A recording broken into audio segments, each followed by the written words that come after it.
It wasn't a weapon, it wasn't a threat, it was just a painting, and yet it scared an entire royal cabinet. Well, back in 1891, something happened in Bulgaria. Prince Ferdinand had just added a new painting to his collection. But this wasn't just any painting. The moment his ministers laid eyes on it, they were shaken. Some even crossed themselves right there on the spot, and it became a habit. But what could possibly be so disturbing about the painting? Now, before you picture a horror scene full of blood or monsters, let me tell you, it wasn't like that at all. The painting wasn't loud or violent, it was quiet, subtle, just a man sitting in the shadows. But not just any man, it was Lucifer. Yeah, the fallen angel, and that's what makes it so haunting. Today, we're going to look at one of the most quiet, terrifying works of art ever created. So let's begin. Okay, who painted this bizarre masterpiece that sent chills through the Bulgarian court? His name was Franz von Stuck, and trust me, once you know more about the guy, the painting will make a lot more sense. Born in Germany in the late 1800s, von Stuck wasn't just some guy with a brush and a dark imagination. He was a full-blown artistic force. At just 15 years old, he packed up and moved to Munich to chase his dream. He enrolled in the prestigious Munich Academy of Fine Arts in 1881, and by the late 1880s, his unique style started to shine through. In 1889, he revealed a painting called Guardian of Paradise at the Munich Glass Palace exhibition. It was bold and dreamlike and packed with deeper meaning. And guess what? It won him the gold medal, a bunch of money, and a whole lot of attention from critics and collectors. This one piece marked a huge shift in his career. It pulled him away from traditional academic art and launched him into the world of symbolism. Okay, symbolism art was all about emotions, dreams, myths, and the darker corners of the human mind. Von Stuck's work stood alongside the haunting imagery of artists like Arnold Böcklin and Max Klinger, and even drew inspiration from the English pre-Raphaelites, painters who weren't afraid to mix beauty with fear and fantasy. By 1895, von Stuck was already such a big name that he became a professor at the Munich Academy, the very place where he had trained. Now, he wasn't just a teacher though, he was shaping the future of modern art. Ever heard of Paul Klee or Wassily Kandinsky? Yeah, they were some of his students. And then came Villa Stuck, his own house, studio, and ultimate creative project. He designed, he sculpted, he decorated, and he built the entire place with his own artistic flair. This wasn't just a home, it was a living, breathing symbol of everything that he believed in about art. The walls and halls were full of divine figures, mysterious processions, and mythological scenes, each one telling a story. Sadly, like much of Europe, Villa Stuck didn't escape the devastation of World War II. Many original pieces were lost, but the legacy of his ideas lived on, especially through his symbolist works from the 1890s. Now, two of those pieces stood out. One was the Sin, and the other was Lucifer. This was no ordinary portrait.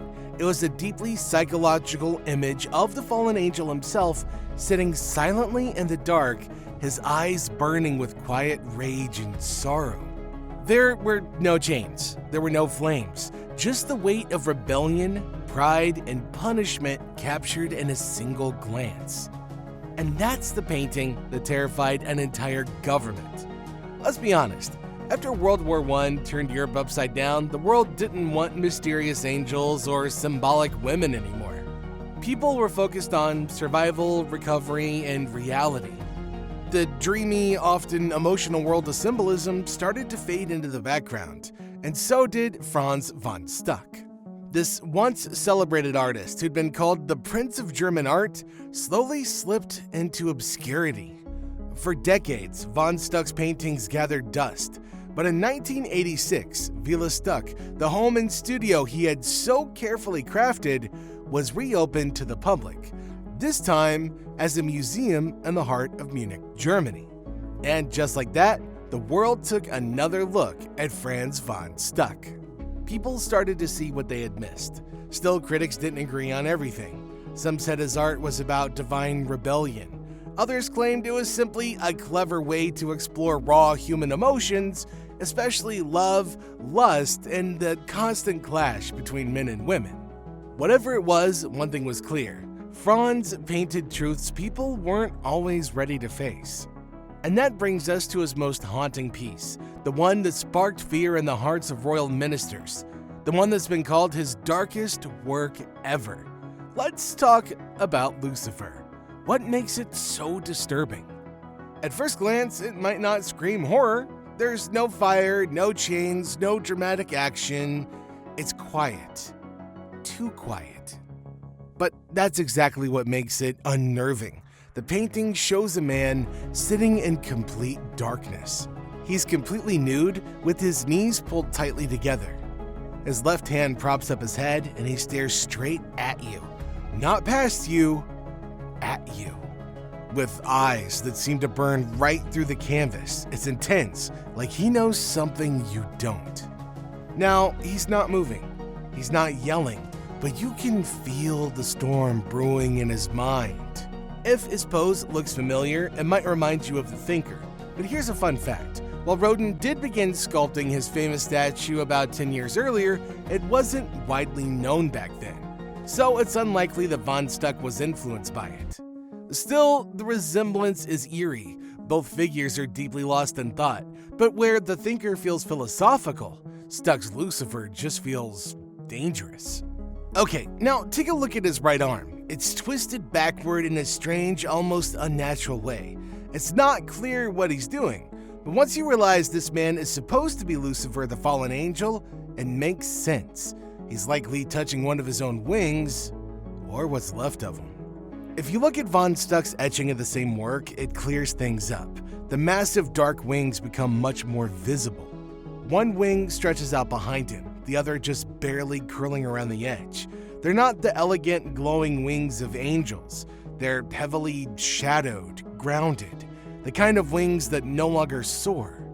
And now you'll notice he's sitting on something that looks like a stone bench, cold and unwelcoming, fitting for a figure banished from paradise. The actual painting is huge, almost 63 by 60 inches. Now that's taller than some people.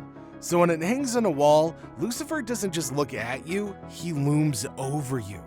In the background, there's a mysterious light glowing softly in the shape of a crescent moon. What is it? A portal? A leftover glimmer from heaven? A symbol of something he lost? The painting doesn't say, and even von Stuck's etching leaves it out completely, adding to the mystery. Maybe it's the last bit of light Lucifer can see, a cruel reminder of the place that he can never return to. Some say it's a moon, some say it's a trick of the light, but whatever it is, it makes the whole scene feel even more haunted. So what do you think that glowing crescent represents? Is it hope, regret, or something else entirely? Let us know your thoughts in the comments. And if you're enjoying the video so far, hit like and subscribe to the channel for more videos like this. Okay, as a little side note, while digging into the history of this painting, we came across a detail that blew our minds. Prince Ferdinand of Bulgaria, who actually owned the original Lucifer painting for a time, once told Franz von Stuck something unforgettable. He said that when his ministers first saw the painting hanging in the palace, they were so disturbed they instinctively made the sign of the cross right there in the royal chamber. And not once, but every single time they passed by it. Just imagine that. These weren't random guests or superstitious peasants. We're talking about top government officials who were so unsettled by this one painting that they physically reacted to it like it was a bad omen. A painting. Now, von Stuck, by the way, apparently loved this story. He reportedly repeated it with a smile, proud that his work could cause such a stir among the powerful. And honestly, who wouldn't be? But why did it provoke such a strong reaction? It wasn't just the shadows or the wings, it was the eyes. Those piercing, glowing green eyes that seem to lock with yours no matter where you stand in the room. They don't scream evil in a cartoonish way. They don't gloat or threaten. What you see in those eyes is something far worse. It's not the devil with horns and fire. It's the devil who once had wings of light and now sits in the dark, remembering them.